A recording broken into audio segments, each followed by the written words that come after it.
Bom, boa noite. Boa noite aos senhores corretores, às senhoras corretoras. É com grande prazer que eu retorno aqui a este conselho, a convite da diretoria, do presidente, doutor Viana Neto, né, para falar sobre o FGTS, sobre os aspectos jurídicos da utilização do FGTS na aquisição da moradia própria. E eu gosto muito de falar sobre o FGTS por alguns bons motivos, não é? O primeiro motivo é que é um regime indenizatório nacional, um regime brasileiro, é um regime que só existe no Brasil, que foi criado e desenvolvido no Brasil. Parecido com o FGTS, nós temos alguma coisa no Chile e na Espanha, só, em nenhum outro lugar, mas com características diferentes, tá? Um outro motivo que me leva a gostar de falar do FGTS é que é um regime indenizatório que foi criado para não dar certo, não é? A intenção do governo federal, à época da criação do FGTS, era exclusivamente o de acabar com a estabilidade no trabalho, não é? E, apesar de todos os ataques que vem sofrendo, de todos os achaques que o FGTS tem sofrido, tanto do governo federal como de políticos oportunistas, dos mercados de capital, do mercado financeiro e até do próprio mercado imobiliário, ele sobreviveu e se tornou um dos mais importantes e mais poderosos fundos financeiros sociais do mundo, que tem ativos hoje da ordem de 250 bilhões de dólares. Não é? E é desse fundo que eu venho falar. É um fundo que é hoje o segundo maior funding do mercado de crédito imobiliário. Perde apenas para a poupança, né? Para o SBPE. No entanto, já em 2014, segundo as estimativas, o Fundo de Garantia deverá alcançar o volume de recursos da poupança, que é de aproximadamente 250 bilhões de reais, né? E, a partir de então, se tornará o principal provedor de recursos do mercado imobiliário. Portanto, é um assunto de extrema importância para todos aqueles que militam no mercado imobiliário, no mercado de crédito imobiliário. E eu acho que todos vocês devem e têm a obrigação de saber os conceitos básicos e como manobrar os mecanismos do Fundo de Garantia de forma a realizar seus negócios. Então, eu vou iniciar falando aqui um pouco sobre o histórico do Fundo de Garantia. Até o 1966, regia os direitos indenizatórios no Brasil a CLT.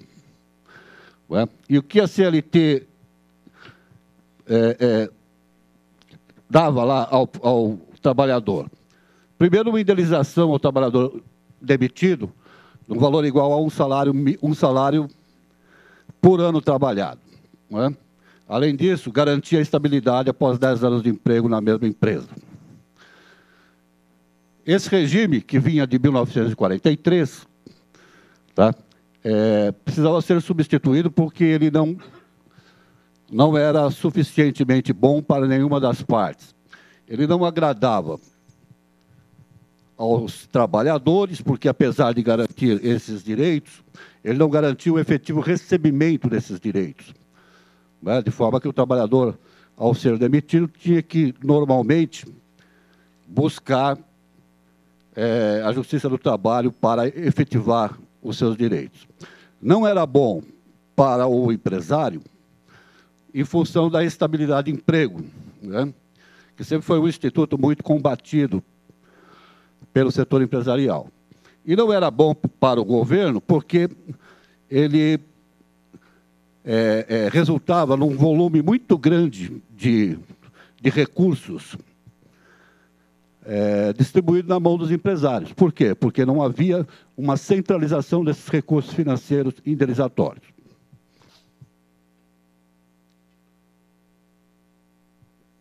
Por isso, é que foi criado o Fundo de Garantia, em 1966. Na verdade, o fundo ele garantiu ao trabalhador mais ou menos a mesma coisa que já garantia anteriormente, não é? Ou seja, depósitos mensais correspondentes a 8% do total da remuneração, que, ao final do ano, equivalia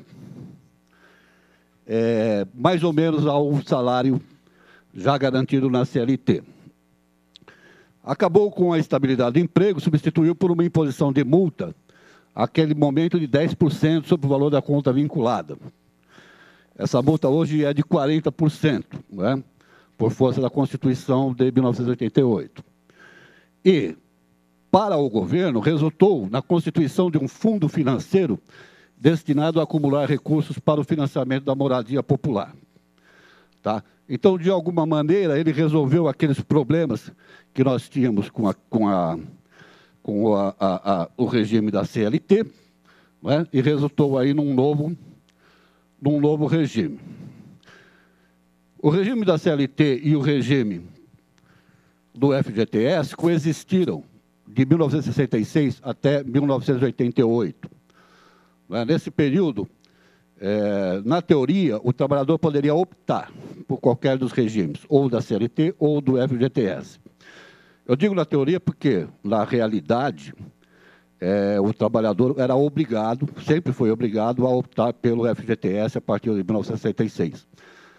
No momento da assinatura do seu contrato de trabalho, ele já recebia um termo de adesão, um termo de opção pelo FGTS, que, se não assinasse, não seria, evidentemente, contratado. Em 1988, a Constituição Federal incluiu o FGTS no rol dos direitos sociais e, a partir de então, o FGTS passou a ser o único regime indenizatório trabalhista brasileiro. Tá? Então, desde 1988, o FGTS é único. E também a mesma Constituição instituiu, então, uma indenização de 30%, né, por tempo de serviço, que se acresceu, então, aos 10% já existente na legislação e criou a indenização de 40% quando dá despedida sem justa causa.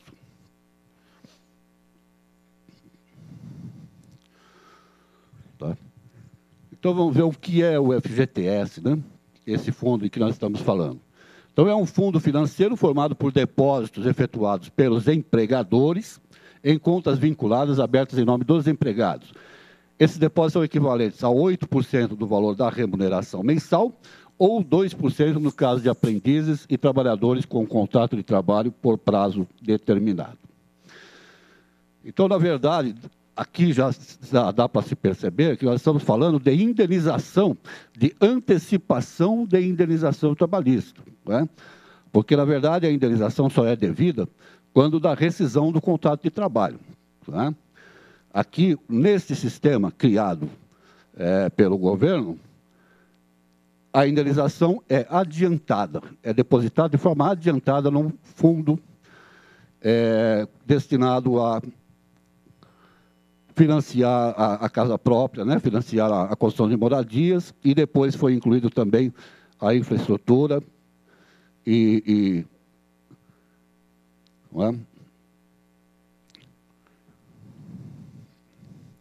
Bom, o objetivo, então, é garantir os direitos indenizatórios do trabalhador e a acumulação de recursos para financiamento da moradia própria e para investimentos em saneamento básico e infraestrutura urbana, que foram os dois itens colocados posteriormente na lei, tá? Não são originais.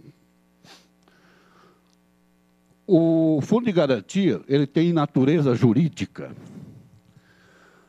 Para o empregador, tributário, né? Ele é uma contribuição. E para o empregado é indenizatório, substitui a indenização por tempo de serviço da CLT. É importante saber a natureza jurídica das coisas para que se possa medir as consequências dos atos praticados em relação a elas, né? Por exemplo, em relação ao empregador, ela é tributária. Isso significa o quê? Que a deixar de pagar o fundo de garantia pode configurar fraude tributária pode configurar sonegação de impostos. Não é? Em relação ao empregado ser indenizatória, significa o quê? Que aquela visão que o trabalhador normalmente tem e que a gente ouve diariamente, de que o dinheiro do fundo de garantia é meu e eu posso fazer com ele o que eu quero, não é verdadeira. Né? O dinheiro do fundo de garantia é do fundo de garantia. Né? Ele só passará a pertencer ao trabalhador quando ocorrerem algumas das hipóteses previstas na lei, notadamente a dispensa sem justa causa, a aposentadoria e a morte. Tá? Até que ocorra qualquer desses fatos, o dinheiro é do fundo de garantia. É uma indenização que é depositada em conta nominal do empregado, mas que pertence ao fundo. Tá?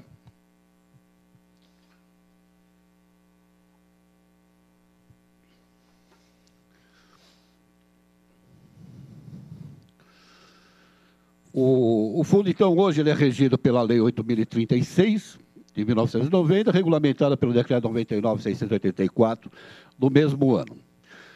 Na Lei 8.036, de 1990, no artigo 20, nós vamos encontrar 17 hipóteses de utilização do fundo de garantia, bem como as condições para a movimentação desses recursos. Uma questão que sempre se levanta é o seguinte: essas hipóteses são únicas, são números fechados, só existem 17 hipóteses? Só. Para o gestor do fundo de garantia, para o conselho curador do fundo de garantia, só existem 17 hipóteses de uso de fundo de garantia. Para a Justiça, né, para a Justiça Federal, podem haver outras hipóteses. Tá? Nós temos aí julgados que autorizam a utilização do fundo de garantia em outras hipóteses, quando há a necessidade financeira ou social do trabalhador em relação àqueles recursos. Tá? Mas administrativamente só se poderá movimentar o fundo de garantia numa daquelas hipóteses. Entre as 17, nós temos 4 hipóteses que cuidam do mercado imobiliário, né? E são essas que nos interessam. Há uma hipótese de movimentação do fundo de garantia para pagamento total ou parcial do preço de aquisição da moradia própria ou lote urbanizado de interesse social não construído. Essa aqui é a compra da moradia própria já construída, né? Nós temos uma outra hipótese que cuida do pagamento da parte de prestações de financiamento habitacional concedido no SFH e no sistema de consórcios. Posteriormente, temos liquidação ou amortização extraordinária do saldo devedor de financiamento imobiliário concedido no âmbito do SFH e do sistema de consórcio e o pagamento do lance ofertado para comprar a moradia própria ou para complementar a carta de crédito no sistema de consórcio. Então, basicamente é isso. O fundo de garantia pode ser utilizado para aquisição da moradia própria, para a construção da moradia própria, pode ser utilizado para pagar parte das prestações da moradia própria, para amortizar ou para liquidar o saldo devedor do contrato de financiamento firmado no SFH. Tá? Então, vamos ver em que condições a gente pode utilizar o fundo de garantia nessas situações. A primeira coisa que nós precisamos saber é o seguinte: o que é moradia própria, não é? Para efeito de fundo de garantia. Então, essa definição está na resolução do Conselho Curador do Fundo de Garantia, número 66, de 1992. E ela diz o seguinte: imóvel para moradia própria é aquele em que o trabalhador instalará a sua residência e domicílio com ânimo definitivo. Certo? Essa definição, de alguma forma, já traz todas as limitações que o fundo coloca para a movimentação desses recursos para a compra da casa própria. Ele diz: aquela em que o trabalhador instalará a residência e domicílio. Significa o quê? Que o trabalhador vai efetivamente morar naquele local. Não é?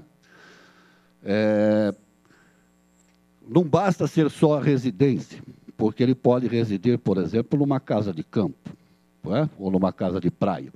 Se ele ali não tiver o seu domicílio, tá? Não poderá movimentar o fundo de garantia. Tá? Então, ele tem que ter residência e domicílio naquele imóvel. E o ânimo tem que ser definitivo.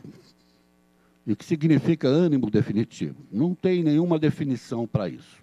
Tá? Ninguém sabe muito bem. Cada um vê lá de uma forma essa questão do ânimo definitivo. Eu tenho e utilizo uma definição que é a seguinte: o ânimo definitivo é aquele que o trabalhador demonstra no momento da contratação. Ou seja, no momento em que ele vai ao agente do sistema financeiro da habitação assinar o seu contrato, ele tem que ter o ânimo definitivo de residir naquele imóvel. Tá? Isso não significa que esse ânimo se estenderá por 10, 15, 20 anos, sei lá quanto. Tá?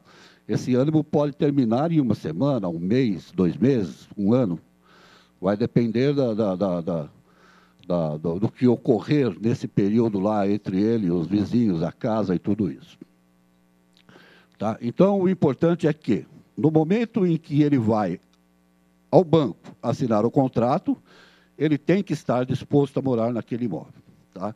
Se ele não estiver com essa disposição, ele estará cometendo uma fraude ao fundo de garantia. Tá? E, provavelmente, se ele for apanhado no sistema de fiscalização por amostragem, ele terá que devolver o dinheiro movimentado. Tá? Isso nós vamos ver mais para frente. Então, é importante saber isso. Moradia própria é aquela em que o trabalhador instalará sua residência e domicílio com ânimo definitivo. E qual é o trabalhador que pode utilizar o fundo de garantia? Todo aquele que tiver esses 3 requisitos que eu cito ali. Primeiro, 3 anos de trabalho sob o regime de fundo de garantia.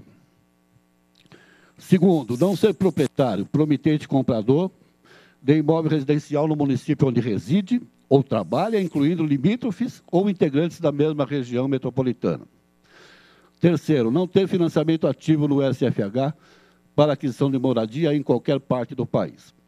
Esses são os 3 requisitos básicos do trabalhador para a aquisição. Então, nós vamos ver cada um deles agora.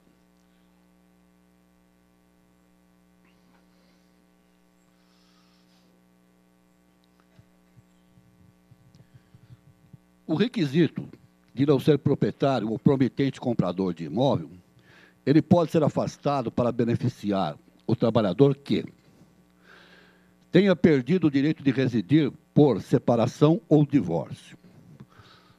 É aquele que tem um imóvel próprio da família, está em seu nome, mas por separação ou divórcio, deixou de ter o direito de residir, deixou o imóvel lá para a família, para a mulher, para a ex-esposa ou para o ex-marido e os filhos, assim por diante. Tá? Esse pode utilizar o fundo de garantia.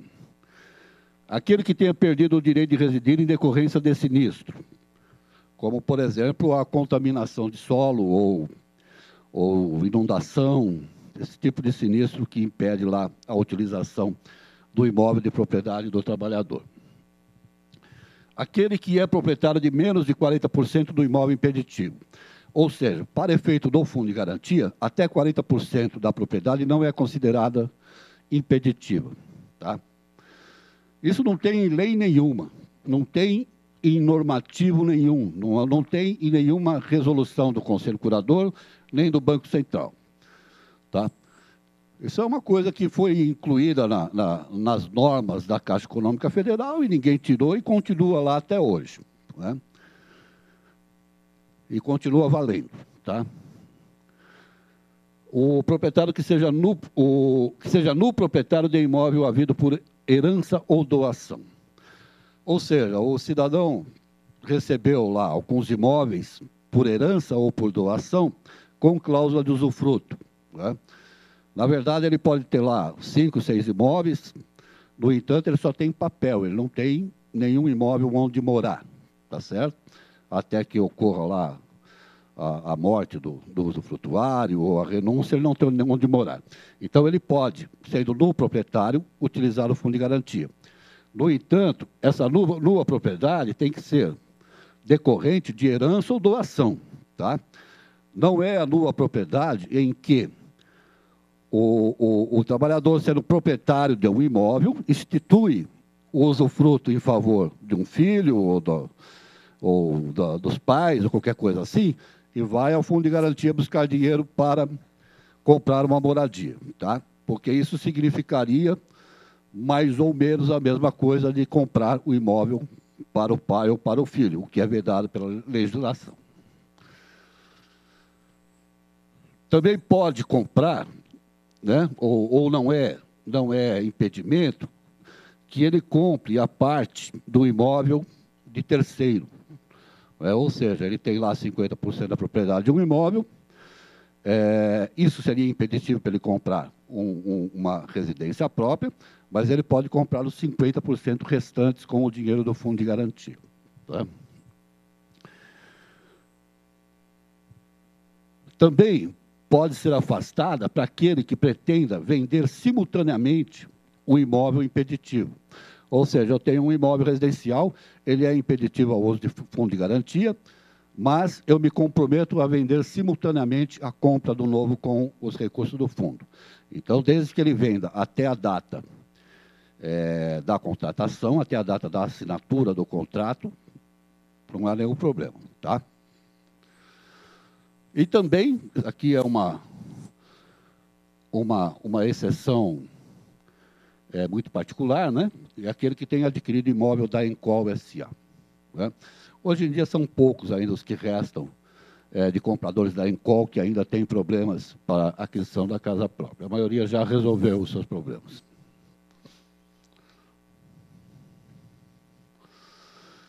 A exigência de não ser titular de financiamento ativo no SFH também pode ser afastada para o trabalhador que tenha perdido o direito de residir por força de separação ou divórcio, aquela mesma exceção que nós tínhamos lá para a propriedade, né? Mesmo que ele tenha permanecido com a responsabilidade pelo pagamento da prestação do financiamento. Ainda assim, ele pode utilizar o fundo de garantia. E também para aquele que seja corresponsável por contrato de financiamento ativo com participação inferior a 40% na propriedade, aquela mesma exceção da propriedade. Nesse caso aqui é porque houve um tempo no Brasil em que, para comprar um imóvel, se coletava renda, né, familiar. Então, para comprar um imóvel, se colocava lá o pai, a mãe, os filhos, o cunhado, né, e ia compondo renda. Então, todos aqueles são titulares de contrato de financiamento do SFH, né, mesmo que com uma participação pequena. E todos eles estariam impedidos de utilizar o fundo de garantia. Tá? Então, o Conselho Curador houve por bem autorizar que aquele que tenha participação de até 40% não ficará mais impedido. Ele pode utilizar, tá?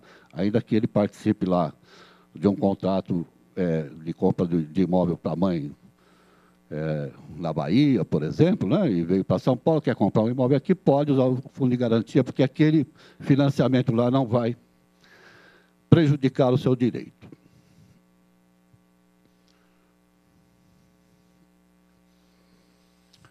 A última exigência é a exigência legal de 3 anos de trabalho. Não é? Então, para utilizar o fundo de garantia, o trabalhador tem que comprovar 3 anos de trabalho sob o regime do fundo de garantia. Essa exigência, ela não admite nenhum tipo de exceção. Não é? 3 anos, são 36 meses de trabalho. Tem que comprovar 36 meses de trabalho.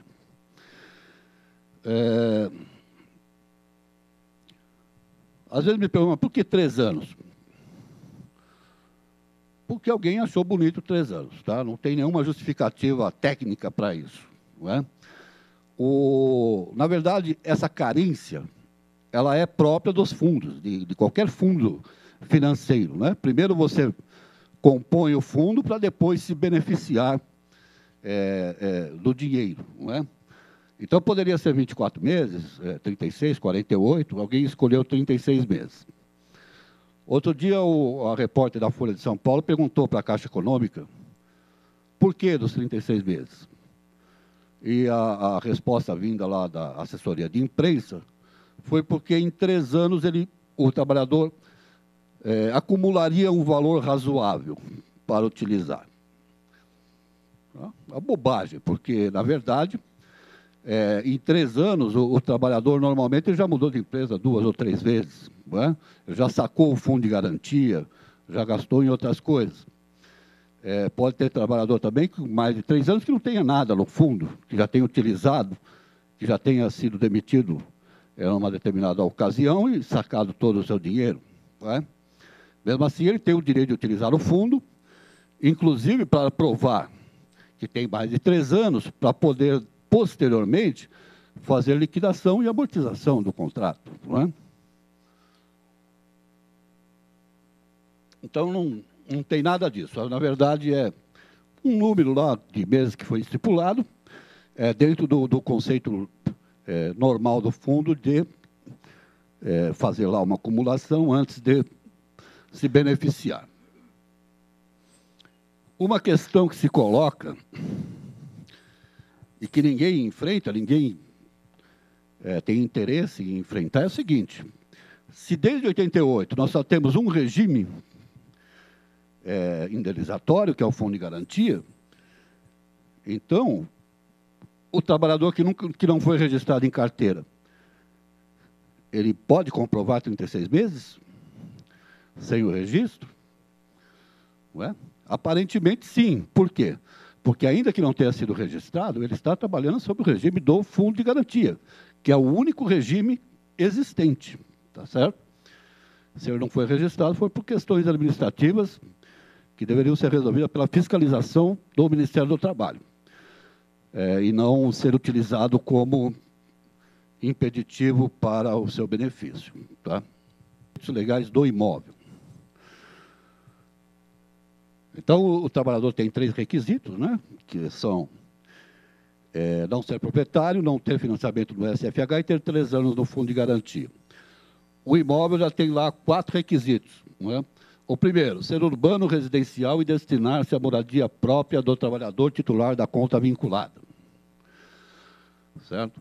Estar no limite de avaliação de 500 mil estabelecida para as operações do SFH. Não ter sido objeto de utilização do FGTS há menos de 3 anos. Apresentar as condições exigidas para ser aceito como garantia de operação imobiliária no SFH. São esses requisitos para o imóvel. Então, vamos verificar aqui um por um, quanto às suas exceções. Quanto ao limite de avaliação de 500 mil, não há nenhuma exceção, certo? Foi avaliado em 500.010, né? 500.010 reais, já não pode mais ser objeto de utilização do fundo de garantia, nem ser objeto de contrato no SFH, tá? Então, não há nenhum tipo de exceção. 500 mil é o valor redondo. No meu modo de entender, é um valor bastante bom, né, para as operações. Esse valor era 350 há 2 anos, foi aumentado para 500. Agora já há uma pressão muito grande para que esse valor seja novamente reajustado. Já se fala em 700 mil reais. Não é? Eu acho absolutamente desnecessário, porque ninguém tem 700 mil reais no fundo de garantia. Não é? Talvez 1.000 ou 1.500 pessoas tenham mais de 500 mil reais no fundo de garantia. Então, o alcance disso é muito pequeno. Além do que, toda vez que você aumenta o fundo de garantia, e vocês são corretores, vocês passaram por isso há 2 anos, e poderão dizer se eu estou certo ou errado, no momento em que aumentou de 350 para 500, os imóveis deram um salto igual de valor. Não é? Eu não tenho nenhum levantamento disso, mas como eu trabalho com centenas de processos imobiliários diariamente, certo? Eu posso facilmente notar isso aí. Não é? Aumentou de 350 para 500, os imóveis subiram imediatamente. E é o que vai acontecer agora se aumentar de 500 para 700. Né? Os imóveis vão subir imediatamente para 700 mil reais. Então, não vejo muita necessidade de se aumentar esse limite. Mas, de toda forma, não sou eu quem decido e, a qualquer momento, nós vamos ter aí alguma informação sobre isso. Mas hoje ainda é 500 mil reais. Como é que se apura esses 500 mil reais? No imóvel pronto, pelo valor de avaliação. Não é? O engenheiro do agente financeiro vai até lá e avalia. No imóvel em construção, o engenheiro avalia o terreno e avalia a construção projetada, para chegar ao valor de 500. Na construção em terreno próprio, o engenheiro avalia o valor da construção projetada. Na aquisição de terreno e construção, a mesma coisa. Avalia o valor do terreno a ser adquirido e o valor da obra. Tá? Não tem muito segredo nisso. Em nenhum caso pode exceder a R$500 mil.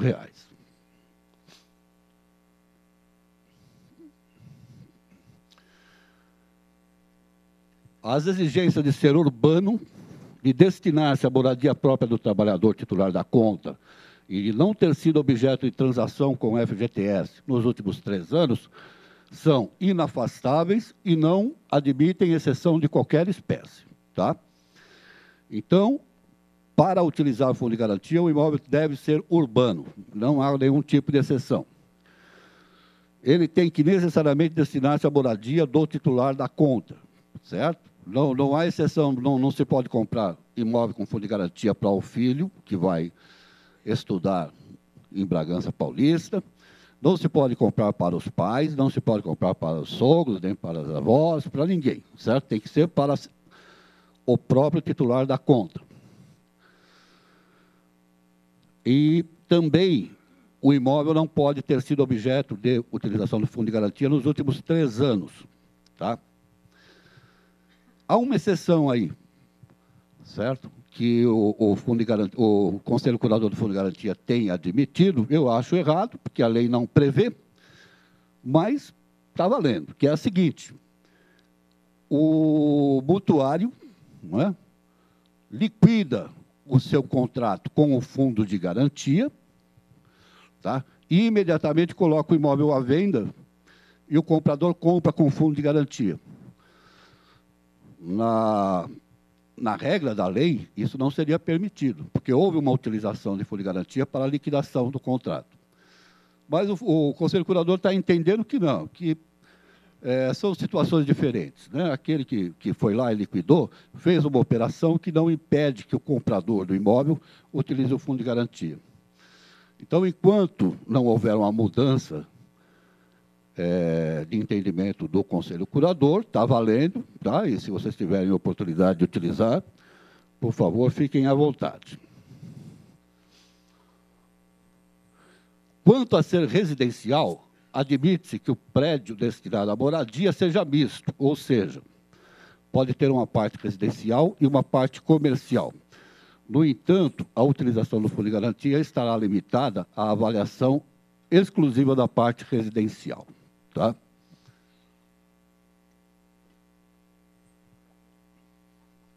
Isso significa o quê? Que tem lá um imóvel de R$300 mil, o engenheiro vai até lá, verifica que, pelas características, a parte residencial vale 200 mil e a parte comercial 100 mil. O trabalhador só poderá usar 200 mil reais para comprar aquele imóvel. 100 mil ele terá que usar com recursos próprios.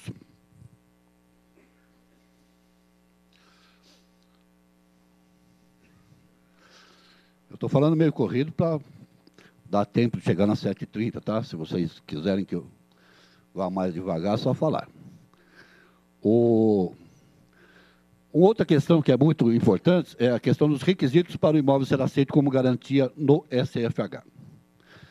Então, a primeira pergunta que se faz é o seguinte: mas nós estamos falando de pagamento da aquisição com fundo de garantia, ou seja, compra à vista. E o que tem a ver o SFH com isso? Tá? Aparentemente nada, só que a lei diz que o imóvel, para ser objeto de utilização do fundo de garantia, ele tem que ter as mesmas condições exigidas para o imóvel que será financiado no SFH. Tá? Então, ele tem que ter todas as condições, é como se ele fosse mesmo ser financiado. É por isso que quando o trabalhador vai ao banco, pede lá 200 mil reais para comprar um imóvel X, esse imóvel vai ser avaliado quanto à habitabilidade, quanto à sua regularidade jurídica, quanto à regularidade jurídica do seu proprietário e tudo isso, tá? Como se fosse um financiamento. Então, quais são os requisitos necessários? Primeiro, estar regularmente registrado no ofício de registro de imóveis. que significa estar regularmente registrado? Pode ser a matrícula ou pode ser a transcrição, tá? Não há nenhum impedimento que se faça o negócio com o imóvel ainda sob o regime de transcrição. Não é? A única diferença é o documento a ser apresentado. Ele deve estar livre e desimpedido de qualquer ônus, ou seja, ele não pode ter nenhum tipo de ônus sobre o imóvel, com as exceções que ali estão. A servidão, que não desvaloriza o imóvel, o domínio direto por terceiro no regime de enfiteuse, a hipoteca ou alienação fiduciária em garantia da instituição financeira na contratação com interveniência do credor, ou seja, quando na contratação o credor comparece também para receber o seu dinheiro da quitação da hipoteca ou da alienação fiduciária para que o trabalhador possa adquirir o bem. Agora, isso não impede, por exemplo, estar livre e desimpedido de qualquer ônus, não impede que o trabalhador utilize o fundo de garantia, certo? E fique devendo um financiamento para o próprio vendedor, tá? Seja por alienação fiduciária, seja por hipoteca, ou por qualquer cláusula de garantia, tá? Não há nenhum impedimento. Ou seja, vai comprar um imóvel de 250, mas ele tem 200 de fundo de garantia, ele dá os 200 de fundo de garantia e faz lá na escritura, no contrato, uma alienação fiduciária em garantia dos 50 mil restantes. Tá? Não há impedimento para isso. O imóvel também não pode constituir garantia precária para a operação. Aí vem também aquela pergunta, mas se o dinheiro é meu, por que vocês estão criando caso comigo? Eu quero comprar esse imóvel. Esse imóvel é do meu cunhado, ele tem várias execuções, mas eu confio nele, eu quero comprar, e o dinheiro do fundo de garantia é meu. Não é bem assim, né? Como nós já vimos, o dinheiro do fundo de garantia é do fundo de garantia, e a responsabilidade pelo valor liberado é do agente financeiro. Tá? Portanto, se o agente financeiro libera o dinheiro e 6 meses, 1 ano depois, aquele contrato venha a ser anulado por qualquer tipo de nulidade, qualquer tipo de fraude, o agente financeiro terá que imediatamente devolver o dinheiro ao fundo de garantia. Certo? Ele vai cobrar depois lá de quem puder, não vai receber nunca, mas ele necessariamente terá que devolver o dinheiro ao fundo de garantia. É por isso que, às vezes, o fundo de garantia representa um risco maior ao agente financeiro do que o próprio financiamento. Tá? Então, quando há indícios de fraude, indícios de fraude de execução, indícios de fraude tributária, normalmente o agente financeiro se nega a fazer a operação. Né? E sempre, então, vem lá o advogado do trabalhador reclamar, dizendo, não, mas ele tem o dinheiro é dele, ele quer correr o risco, é problema dele. Não é verdade, o risco é do agente financeiro e ele não estará disposto a correr esse risco.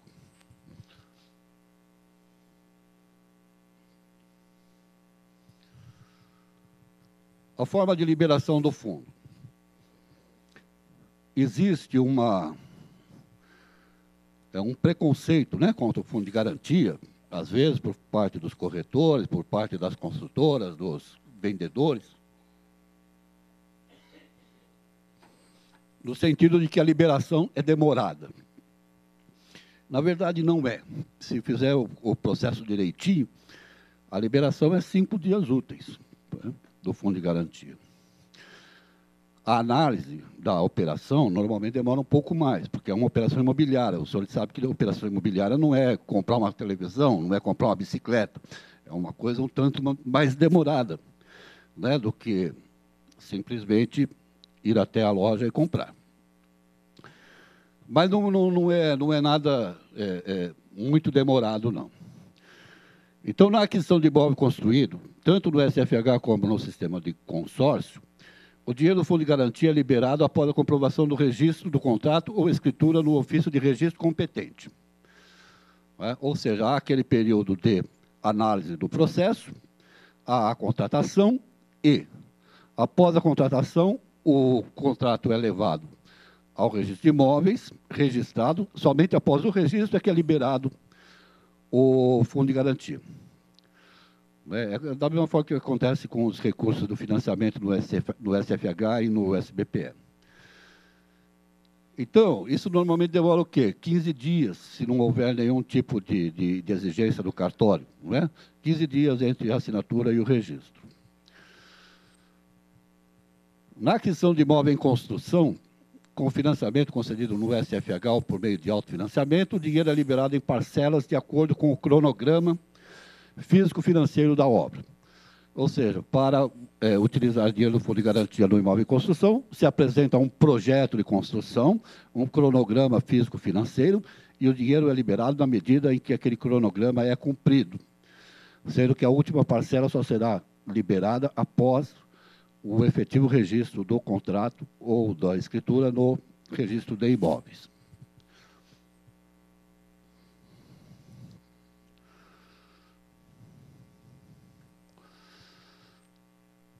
Ok? Bom, então, ultrapassada a fase da aquisição do imóvel, né, e da utilização do fundo, durante a manutenção do contrato, se for um contrato de financiamento do SFH, é possível também continuar utilizando o fundo de garantia. E como é que se utiliza isso? Se utiliza para pagamento de parte da prestação, para amortização extraordinária do saldo devedor ou liquidação do saldo devedor. E quais são as regras para isso? Para o pagamento parcial de prestação, o trabalhador deve ser titular ou coobrigado do contrato de financiamento, não é? Ele deve ter atendido todos os requisitos do SFH quando da contratação. Deve estar adimplente ou com, no máximo, 3 prestações em atraso. Desses requisitos, o que mais causa algum desconforto é o do atendimento aos requisitos do SFH. Não é? Há 2 anos, como eu disse, o limite era 350 mil. Hoje, o limite é 500 mil reais.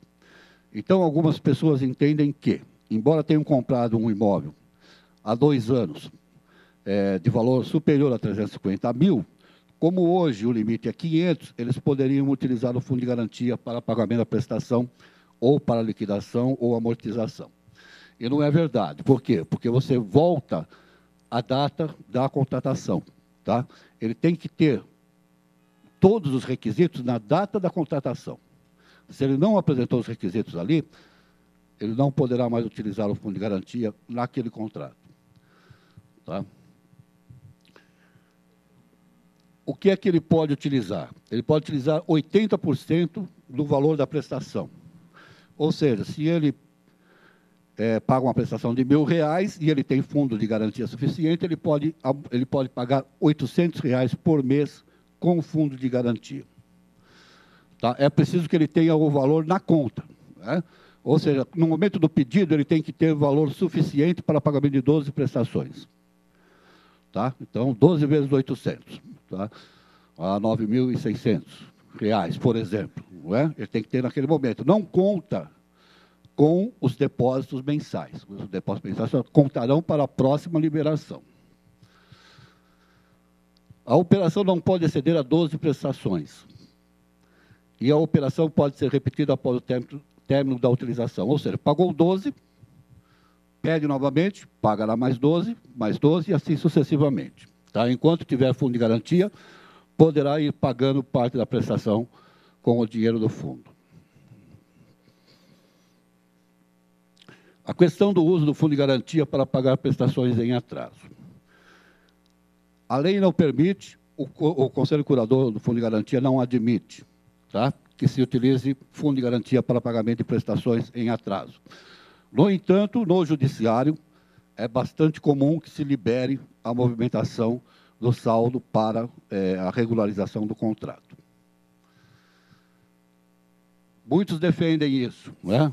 A Associação dos Mutuários defende que se libere o dinheiro do fundo de garantia para pagamento de prestações em atraso. Eu, pessoalmente, sou contra. Né? Eu acho que, hoje em dia, só não paga a prestação aquele que tem uma questão estrutural. Né? Ele assumiu uma prestação muito alta, não tem como pagar e não terá como pagar. ele vai liberar o fundo de garantia judicialmente, ele vai colocar o contrato em ordem, certo? E continuará sem condições de pagar as próximas. Ou seja, ele vai perder o imóvel e perdeu também o fundo de garantia, tá?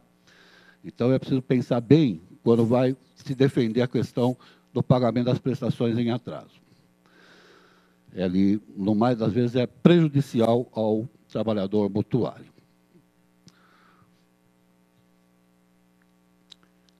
Quanto à amortização do saldo devedor, o trabalhador tem que ter os mesmos requisitos no pagamento das prestações. Tem que ser titular do contrato, atender aos requisitos do SFH na contratação, estar adimplente.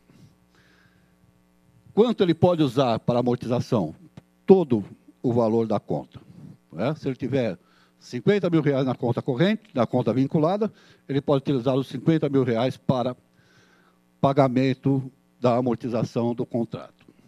A amortização hoje é feita exclusivamente de saldo devedor. Não há, no momento, amortização de parcelas, com diminuição de parcelas, só com diminuição de saldo devedor. E ele pode fazer uma nova utilização do fundo de garantia após 2 anos contados da última amortização. Ou seja, amortizou hoje, daqui 2 anos ele pode, com o dinheiro que ele acumulou no fundo de garantia, fazer uma nova amortização.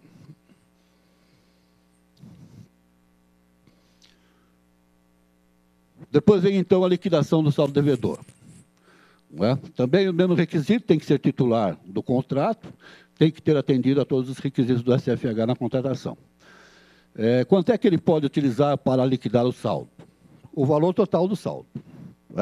Se ele deve 100 mil e tem 120 mil no fundo de garantia, ele vai poder usar 100 mil para pagar o fundo para liquidar o seu contrato. E a liquidação ela pode ser realizada após 2 anos da última amortização. Ou seja, fez uma amortização hoje, ele tem que esperar, ainda que tenha o dinheiro no fundo de garantia, ele tem que esperar 2 anos para fazer a liquidação do contrato com os recursos do fundo.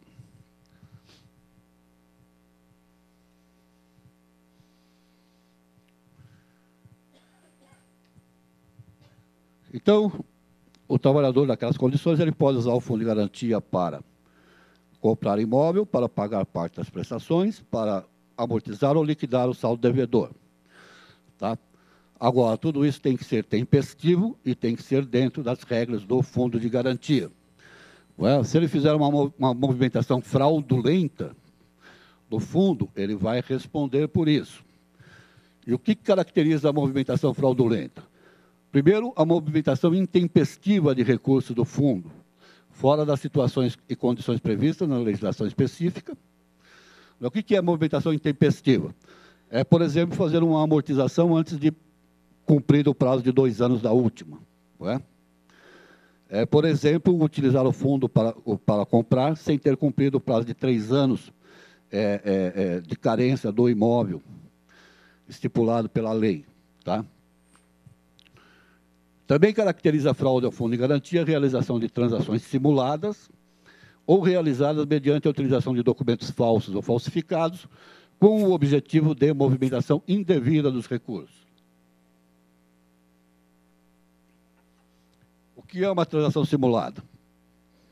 É aquela que se faz diariamente, A gente vê diariamente operações simuladas no fundo de garantia.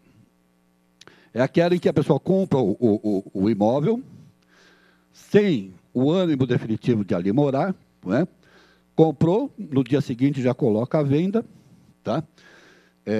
E com o dinheiro da venda utiliza para outras atividades não previstas na lei. Tá? Então, isso é bastante comum. Também é bastante comum, em São Paulo nem tanto, porque em São Paulo nós temos uma centralização de contratação imobiliária na Caixa Econômica, que é o maior volume de negócio. Então, é muito fácil de caracterizar a existência da fraude. Passa por muitas mãos ali dentro. E sempre alguém acaba verificando. De forma que diminuiu muito a incidência desse tipo de operação. Mas documentos falsos e falsificados são muito comuns. Principalmente o quê? Declaração de imposto de renda. Por que se falsifica a declaração de imposto de renda? Para excluir o imóvel impeditivo. Né? O sujeito tem lá um imóvel residencial na declaração, imóvel residencial, R$200 mil. Ele altera a declaração e coloca lá, dinheiro em casa, R$200 mil. Certo? Tudo bem, deu o golpe. Se ninguém perceber, aquilo passa e ele acaba utilizando o fundo de garantia. Uma das coisas mais utilizadas, e não é pelo trabalhador comum, é pelo trabalhador de alto coturno, né? Aquele que tem maior fundo de garantia, maior valor acumulado, que é o seguinte: eles compram o imóvel, só que eles transformam o imóvel numa sociedade de participação. Tá? Ou seja, eles não têm imóveis, têm cotas de sociedades. Tá? Então é bastante normal. Você pega lá, o sujeito tem 45 participações em sociedades. Cada sociedade daquela é um imóvel que ele tem. Tem 99,99% de participação naquela sociedade. E toda vez que ele completa 300 mil, hoje 500 mil, aliás, 500 mil, ele vai, saca e compra um novo imóvel. Não é? Isso é uma fraude. Tá? É considerado fraude. Se for detectado, será denunciado ao Ministério Público Federal. O que não impede, por exemplo, que o trabalhador que seja sócio de uma empresa qualquer pegue o seu imóvel residencial e integralize capital. Né? Isso não é proibido, é permitido. Ele pode pegar o seu imóvel residencial, integralizar capital e, se ele tiver dinheiro no fundo de garantia, buscar o dinheiro do fundo para comprar uma nova moradia. Tá? Desde que não haja simulação, que essa operação seja uma operação efetiva e real, não há nenhum impedimento. Não será considerado fraude. Tá? Então, essas são as movimentações fraudulentas mais comuns. Tem um novo modo de fraudar o fundo de garantia que eu esqueci. Você lembra qual é? Não sei, a gente tem visto que está passando muito desse tipo de negócio. Tá?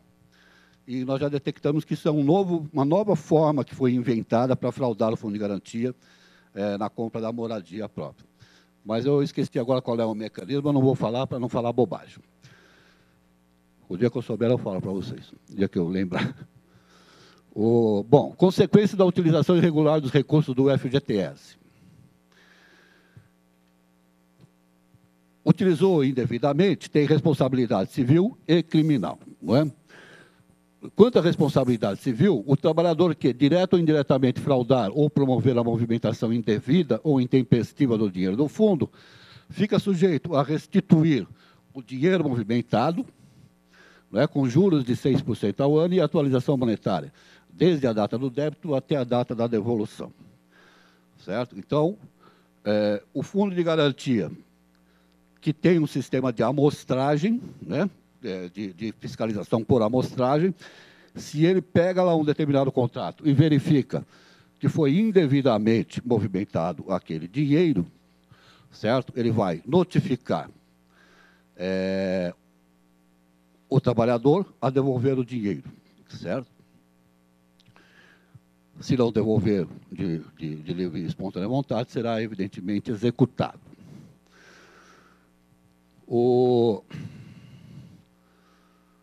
Além disso, você tem também a responsabilidade penal. Não é? A simulação, não é? A simulação ou a falsidade ou a falsificação de documentos constitui estelionato.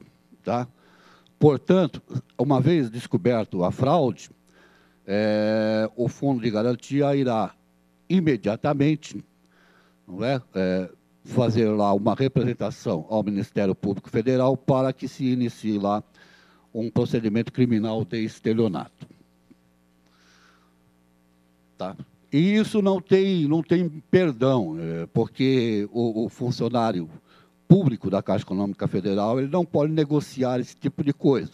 Uma vez descoberto, ele tem que necessariamente fazer a cobrança administrativa e notificar o Ministério Público Federal.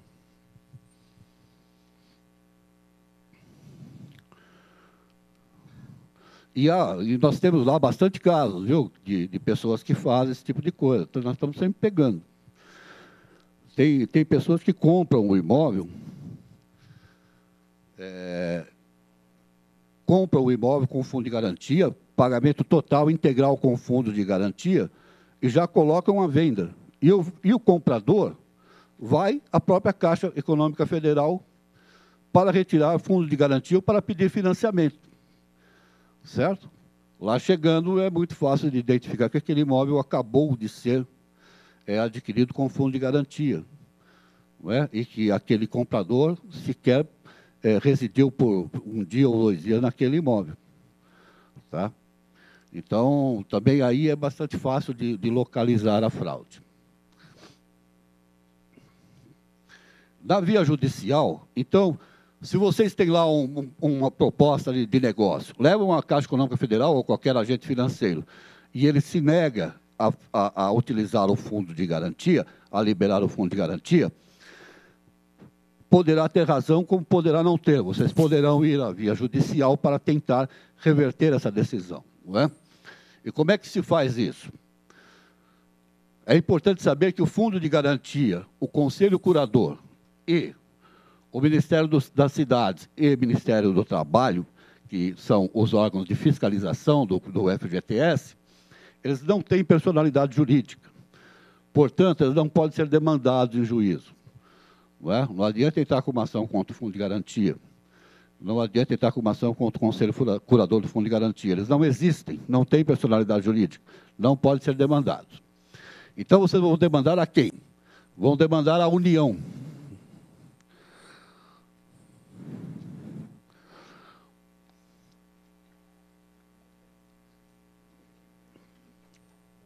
Vão demandar a União. Né? É a União quem tem legitimidade ativa em matéria de fundo de garantia. E ela será representada pela Advocacia Geral da União, pela Caixa Econômica Federal ou pela Procuradoria-Geral da Fazenda Nacional. Tá?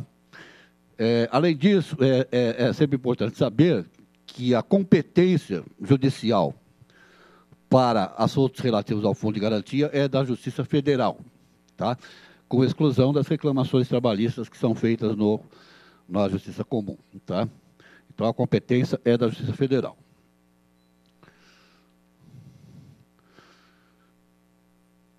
Da mesma forma, a legitimidade passiva, não é? É da União, nas demandas relacionadas com as competências do artigo 5º e 6º da Lei 8.036 de 90, ou seja, relativa a recolhimento de dinheiro e aplicação, tá? É da União, é da Caixa Econômica Federal, nas demandas relativas ao artigo 7º da lei, ou do Delegado Regional do Trabalho nas demandas relacionadas com a fiscalização do FGTS. Tá? Então, se vocês tiverem alguma ação para distribuir contra em razão de fundo de garantia, vocês terão que escolher um desses 3 entes aí para processar, tá? De acordo ali com a competência de cada um. Bom,